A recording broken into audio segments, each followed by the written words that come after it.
सभी को जय श्री राम, जय हनुमान, राधे राधे। आई होप आप सभी का दिन अच्छा जा रहा हो।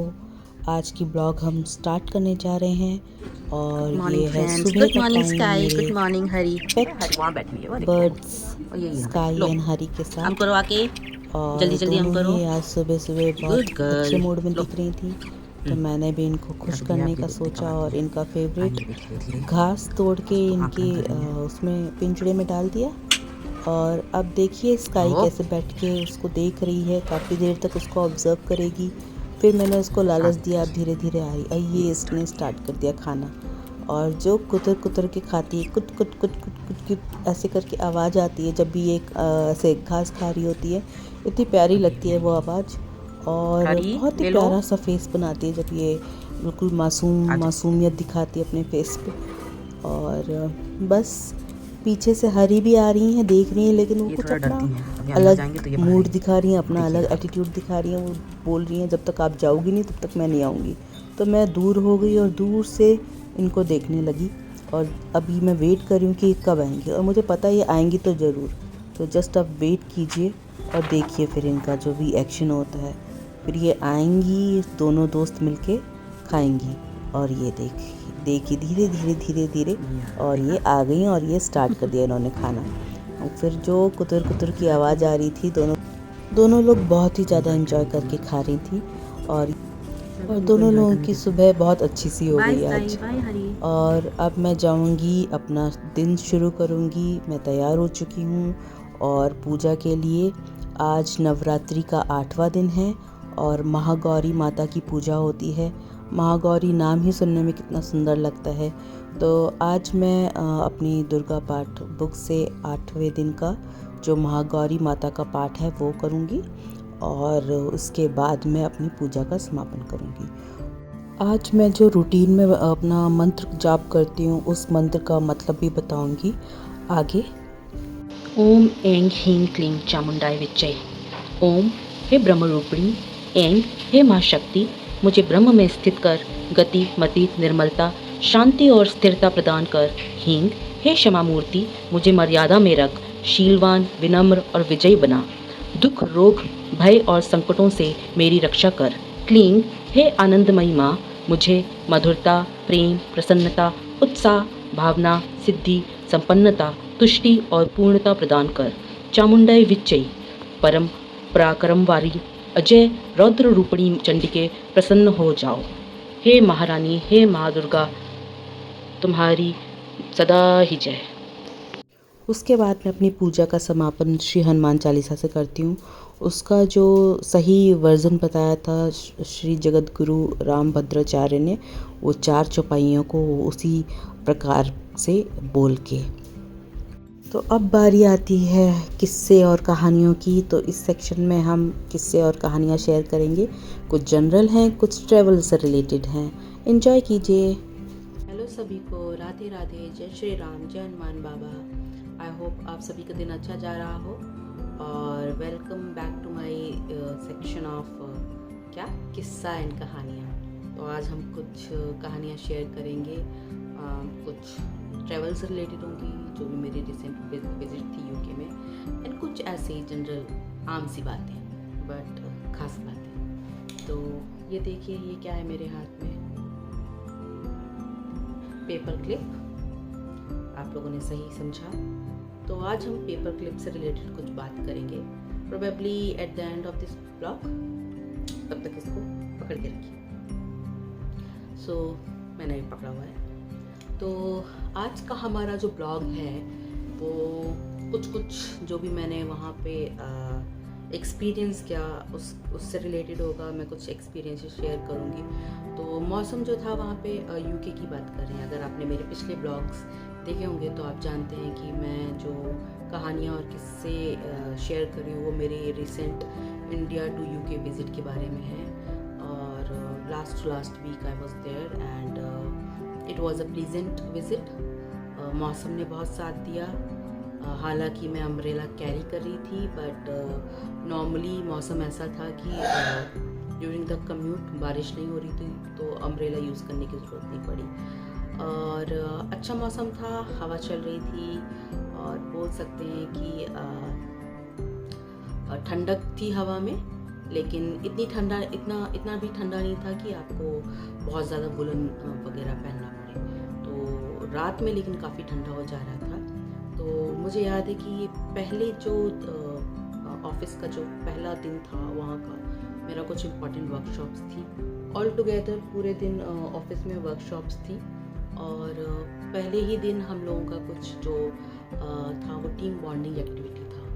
तो वहाँ का एक क्लब है सोशल डार्ट्स करके, तो उस ब्लूमिंगडेल समथिंग सोशल डार्ट्स करके वहाँ पे क्या होता है, जैसे मैंने तो यहाँ पर नॉर्मली इंडिया में बॉलिंग वगैरह ज़्यादा की है और मुझे उसमें इंटरेस्ट भी और मतलब उसको पता भी है मुझे कि कैसे करना है। डार्ट्स मैंने कभी भी नहीं खेला, बचपन में बहुत देखा और मम्मी पापा लोग लेकर नहीं आते थे घर पे वो डार्ट वाला बोर्ड और उसमें जो डार्ट्स होते थे, क्योंकि डर रहता था कि कहीं एक दूसरे पे ही ना चला दें या कहीं गलती से किसी की आँख में ना लग जाए या कुछ इस तरह की। तो डार्ट्स कभी एक्सपीरियंस नहीं किया था, कभी खेला नहीं था। बट ये जो जगह थी वहाँ पे सोशल डार्ट्स का ही बोर्ड गेम होता था। मैं आपको पिक्चर शेयर करूँगी इसमें, और सब लोग इंडिविजुअली खेल सकते हैं और डिफरेंट टाइप ऑफ गेम्स होते थे, और वो सारा कुछ कंप्यूटराइज था। सब कुछ ऐसा था कि आप खेलो और आपके स्कोर्स वगैरह सब कुछ ऐड होते जाते हैं। तो सब लोगों की टीम बन गई थी 10 लोगों की, और हम सब लोग खेल रहे थे। मैं एक टीम में थी, और by God's grace I won the game and I won among all the 30 people. So I was like nobody was believing me, कोई विश्वास ही नहीं कर रहा था कि मैंने पहली बार अपनी लाइफ में खेला है। सब बोल रहे थे कि मेरा पार्ट टाइम जॉब डार्ट खेलना है। और मैं आपको उसका एक पिक्चर भी मैंने वो that was a very memorable moment for me. मैंने उसका पिक्चर लिया था जहाँ पे मेरा रैंक फर्स्ट था, एंड बहुत ही अच्छा एक्सपीरियंस था। पहली बार कुछ ऐसा खेला, और पहली बार आप अच्छा खेल जाएं तो अच्छा लगता ही है जब सब लोग तारीफ़ करते हैं। तो बहुत अच्छे से वो इवेंट गया, और वो एक तरह से आइस ब्रेकिंग होता है जब आप टीम बॉन्डिंग कराते हैं और बहुत सारे लोग दूसरे जगह से आते हैं, दूसरे देशों से आते हैं। तो एक होता है ना, आप हेजिटेशन होता है, आप जल्दी बात नहीं करते हो। तो वो जो इस तरह की जो एक्टिविटीज़ होती हैं वो बेसिकली आइस ब्रेकर होती हैं। तो वो जो बॉल ऑफ हेजिटेशन है वो गिर जाती है, आप एक दूसरे को समझ पाते हो, और फिर वो जब आप काम करते हो एक दूसरे के साथ किसी भी प्रोजेक्ट में, वो आपके लिए बहुत अच्छा रहता है इन ईज़ ऑफ कम्युनिकेशन। तो आप अच्छे से कनेक्ट कर पाते हो, अच्छे से इंटरेक्ट कर पाते हो। सो वही हुआ, ऑब्जेक्टिव जो भी था उस पर्टिकुलर एक्टिविटी का वो सही गया। और उसके बाद हम लोग चले गए वापस अपने होटल्स में, अपने रूम्स में, और फिर अगले दिन फिर से वही वर्कशॉप्स। और through out the workshop lunch वगैरह सारा ऑफिस में ही अरेंज होता था। तो लंच में क्या होता था, अब जैसे कि मैं वेजिटेरियन थी तो मुझे नॉर्मली क्या मिलता था, सैंडविच मिल जाता था, या फिर मुझे सैलड मिलता था, या फिर मुझे फ्रूट जार मिलता था जिसमें different types of fruit, muesli, yogurt वगैरह रहता था, जूसेस मिल जाते थे। तो वही सब खा पी के लाइक अच्छा लगता था, डिफरेंट था। जैसे हमारा तो इंडियन मील डिफरेंट होता है, जब तक हम रोटी चावल दाल नहीं खा लेते तब तक हमको लगता है खाना पूरा नहीं हुआ। एंड मेरे साथ तो यही केस है, मुझे रोटी या चावल में से कुछ ना कुछ चाहिए रहता है, तभी मेरा मील पूरा होता है। बट हाँ, दूसरी कंट्री में जब आप जाते हैं तो बहुत सारी इस तरह की चीज़ें आपकी पूरी नहीं हो पाती, तो एकोमोडेट करना पड़ता है। मैंने भी किया, and it was good experience all together. तो उसके बाद फिर आता है आगे का नेक्स्ट डे भी वर्कशॉप था। तो मेरा एक प्रेजेंटेशन था, मैं जिस प्रोजेक्ट को लीड कर रही हूँ, it's a kind of regional project, और उस प्रोजेक्ट को मुझे प्रेजेंट करना था सारे ग्रुप के सामने। That was a kind of soft launch of that project, and it was very well received by everyone. Everybody has appreciated, participated in that particular initiative, and it was a good experience. आपको अच्छा लगता है कि आप कोई चीज़ बहुत दिल से करते हैं और सब लोग उसको अप्रिशिएट करें और सब लोग उसमें अपने अपने व्यूज़ दें, अपना अपना फीडबैक दें और फीडबैक जो है वो कंस्ट्रक्टिव हो, तो आपको बहुत मोटिवेशन मिलती है। तो वैसे ही मेरे साथ भी हुआ। सो अभी ये प्रोजेक्ट में क्या बोलते हैं उसको, ग्लोबल स्केल पे ले जाना है। So that was one of the outcome of that. वो अच्छे से गया, सेकंड दिन भी बहुत अच्छा गया। और शाम को आते समय मैं जो वॉक करके आते थे ऑफिस से होटल, तो वही टाइम पे जितना भी हम घूमते थे इधर उधर और निकलते थे, उसी दिन शाम को मैं निकली थी क्या बोलते हैं, कुछ मोमेंटो लेने के लिए कि अब आप आए हैं तो आपको कुछ ना कुछ अच्छा सा लेके जाना है। और मेरी आदत है, मैं जब कुछ कभी ऐसे किसी जगह जाती हूँ, दूसरी जगह जाती हूँ, तो मैं कोशिश करती हूँ या तो मुझे फ्रिज मैग्नेट मिल जाए या की रिंग मिल जाए, या फिर आई ऑल्सो कलेक्ट वो डिज़ाइनर स्पून सेट होता है ना, जिसमें एक या दो का ऐसे सेट आता है जिसमें अलग तरह की स्पून्स होती हैं। मैंने एक्चुअली रख दिया, नहीं तो मैं आपको दिखाती। और या फिर बेल्स आती हैं, ऐसी छोटी छोटी चीज़ें जिससे आप जब उनको कभी याद करो फ्यूचर में, तो आपको याद आए कि हाँ आप गए थे, और that becomes a part of your memory. और फ्रिज मैग्नेट इसलिए मुझे बहुत पसंद आते हैं क्योंकि उनको मैं लगा देती हूँ, जब मैं उनको देखती हूँ तो मुझे याद आता है कि हाँ ये जगह मैंने विज़िट किया था, और कुछ कुछ उससे रिलेटेड फीलिंग्स आ जाती हैं, उस समय अलाइव हो जाती हैं। तो ये था मेरा सेकेंड थर्ड डे का जो भी ऑल टुगेदर। अब बारी आती है वापस आने की। तो जैसे कि मैंने आपको बोला है कि, और अभी तक आपको पता चल भी गया होगा कि मेरे साथ कुछ ट्रैवलिंग से रिलेटेड ग्रहण है, या कुछ तो ग्रह कुछ तो ख़राब है, जबकि ऐसा प्लान नहीं होता और ऐसा कुछ भी नहीं होता, बट हो जाता है। तो क्या हुआ इस बार कि अब मुझे वापस आना है, और फिर से वही ट्रेन से ही आना था कि आप कैब से पैडिंगटन आए, एंड देन पैडिंगटन से आप ट्रेन पकड़ के हीथ्रो टर्मिनल 3 से मेरा फ़्लाइट था एमिरेट्स की। तो कैब तो मेरे ऑफिस वालों ने करा दिया था, ट्रैवल टीम ने। तो कैब आ गई टाइम से, 5 बजे में निकल भी गई थी, एंड मेरी फ़्लाइट जो थी वो कुछ अराउंड 10:15 की थी। तो ऑब्वियसली जब आप किसी दूसरी कंट्री में होते हो तो वो आप मार्जिन लेके चलते हो। इनिशियली मेरा प्लान था कि मैं 1-2 बजे ही निकल जाऊंगी दिन में, और मैं जाके एयरपोर्ट पे वेट कर लूँगी। But then somebody told me कि वहाँ 3 घंटे से पहले आपको एंट्री नहीं करेंगे, 3-3.5 घंटे से पहले आपको एयरपोर्ट में अंदर चेक इन नहीं करेंगे, एंट्री नहीं करेंगे। तो फिर वो यूज़लेस हो जाता। तो फिर मैं 5 बजे तक अपने ऑफिस में थी। 5 बजे मैं अपने ऑफिस से निकली, कैब किया, पैडिंगटन मतलब ऑफिस का कैब आया, पैडिंगटन गई। पैडिंगटन में जाके मुझे वहाँ से ट्रेन पकड़ना था। तो टिकट मेरे पास थी, मैंने जिस दिन आई थी उसी दिन वेंडिंग मशीन से निकाल लिया था। देखा मैंने उस समय ही, मुझे जब मैं स्टेशन पहुँची और वहाँ का नज़ारा देखा, तो उस समय मुझे लगा कि दाल में कुछ तो काला है। बाद में आगे पता चला कि पूरी दाल ही काली थी। क्या हुआ कि मैं देख रही हूँ बहुत रश है, सभी लोग एब्रप्टली खड़े हुए हैं, कोई क्यू नहीं, कोई कुछ नहीं। तो एक टाइम तो मुझे लगा कि ऐसा तो नहीं क्यू में लगना और मैं ऐसे ही आगे बढ़ती चली जा रही हूँ, बट मैंने चांस लिया, मैंने कहा चलो चलते हैं। मैं चलते एरोस को फॉलो करते एलिजाबेथ लाइन तक पहुँची, और जहाँ से वो टिकट डालनी थी और आप उस तरफ जाने वाले थे, वो टिकट जा ही नहीं रही थी। मैंने फिर से बहुत बार कोशिश की, जबकि इस बार मैं सही जगह पे थी और सही टिकट काउंटर और सही जगह पे मैं टिकट डाल के उधर से एंट्री करने वाली थी। तो बाद में वहाँ जो सिक्योरिटी पर्सनल खड़े थे और जो ट्रेन टीम खड़ी थी, उनसे मैंने पता किया, तो पता चला कि पावर आउटेज हो गया है, और हीथ्रो की रूट पे जाने वाली जितनी भी ट्रेन्स हैं वो सब काइंड ऑफ रुक गई हैं, कैंसिल हो गई हैं, और वो कब चलेंगी कुछ पता नहीं। अब मैं वहाँ पर पहुँच चुकी थी, 5 बजे निकली थी, कुछ अराउंड 5:35 हो रहे थे, और मैं वेट करने लगी। फिर मैंने उनसे पूछा ऐसे करते because I was not able to decide कि अभी करना क्या है, वेट करना है और कितना मेरे पास मार्जिन बचेगा, उधर एयरपोर्ट भी पहुंचना है, इमिग्रेशन, बहुत सारी चीज़ें दिमाग में चल रही थी। तो मैंने करीब वहाँ पे 25 मिनट वेट किया। मीनवाइल मैं बार बार पूछती रही उन ऑफिशियल से, और वो हर बार बस यही कहते रहे। और मेरे जैसे ही काफ़ी लोग थे जो हीथ्रो जाने वाले, एयरपोर्ट जाने वाले थे, जो कि वेट कर रहे थे, और जो सब परेशान थे। तो मुझे लगा कि अभी सिचुएशन और ज़्यादा ख़राब हो सकती है, एंड अभी हो सकता है मुझे कैब मिल जाए। आगे चलकर अगर सारी भीड़ उस समय रश करने लगी, सबको जाना होगा, तो हो सकता कैब भी नहीं मिले। तो मैं भागी ऊपर की तरफ फिर से रोड की तरफ जहाँ पर जंक्शन था वहाँ जाके फिर मैंने ब्लैक टैक्सी को हायर किया। उनसे पूछा मैंने कि कितना तक लगेगा, तो दे सेड कुछ 94-93 GBP लगेगा।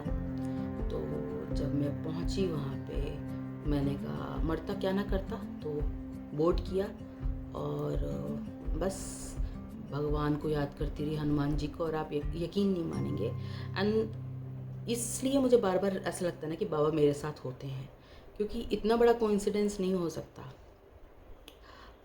जो कैब थी ब्लैक टैक्सी, उसमें मैंने साइड में कहीं तो वो हनुमान जी का वो देखा रखा हुआ, एंड आई वाज लाइक ये इसके होने के चांसेस बहुत कम थे, बट हुआ। तो बस लगा कि बाबा है साथ में, आप सब कुछ सही से हो जाएगा।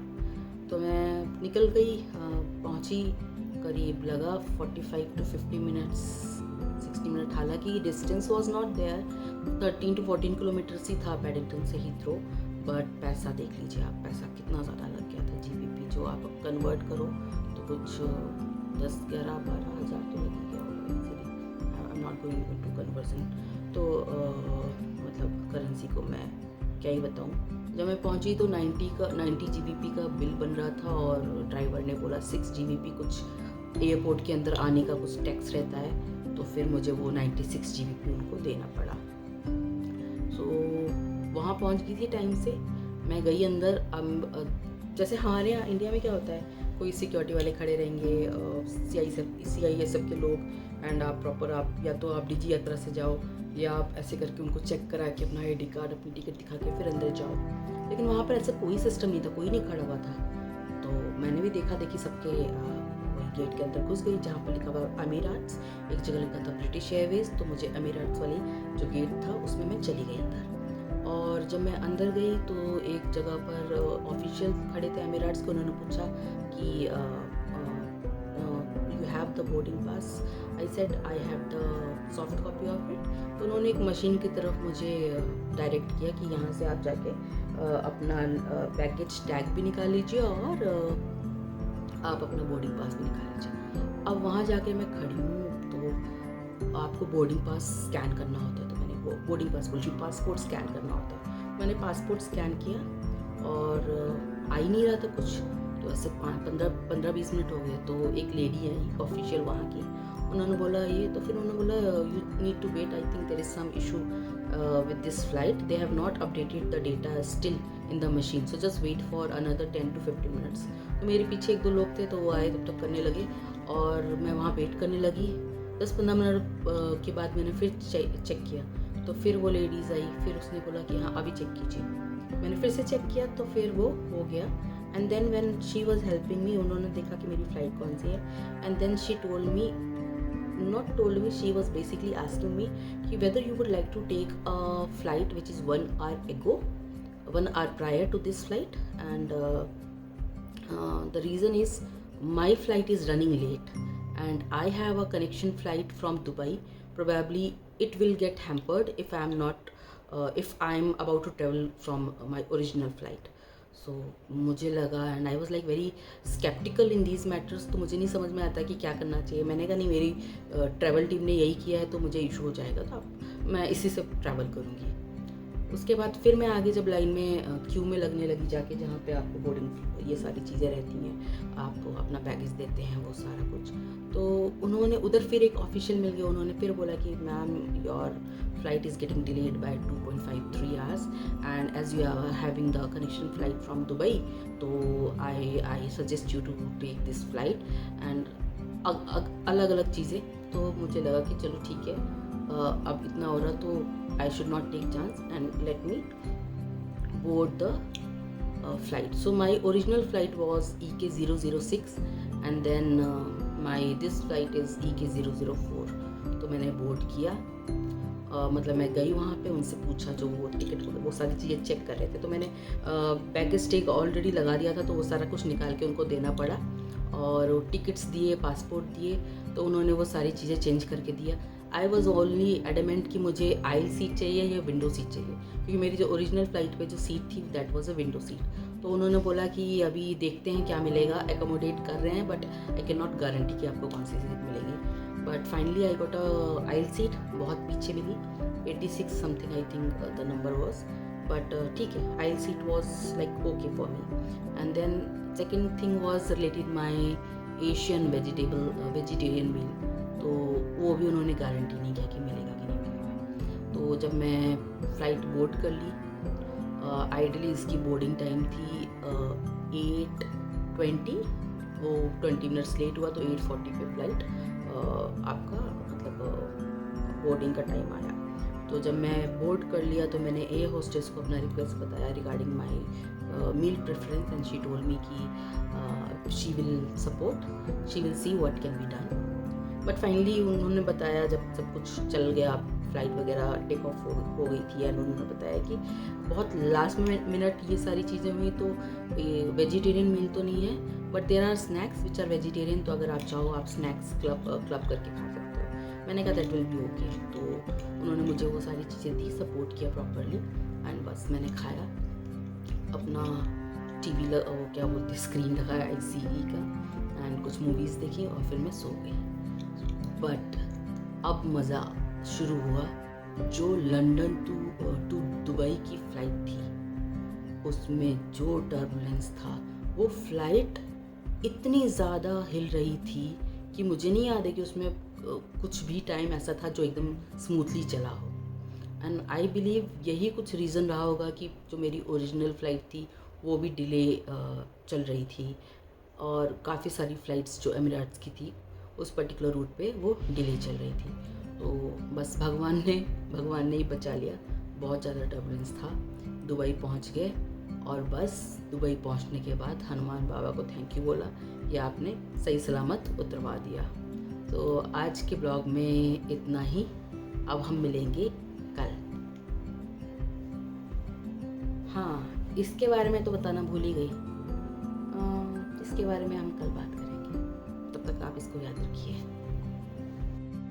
Thank you for watching my blogs, and do like, subscribe, comment and share your stories. Good night. Jai Shri Ram, Jai Hanuman Baba.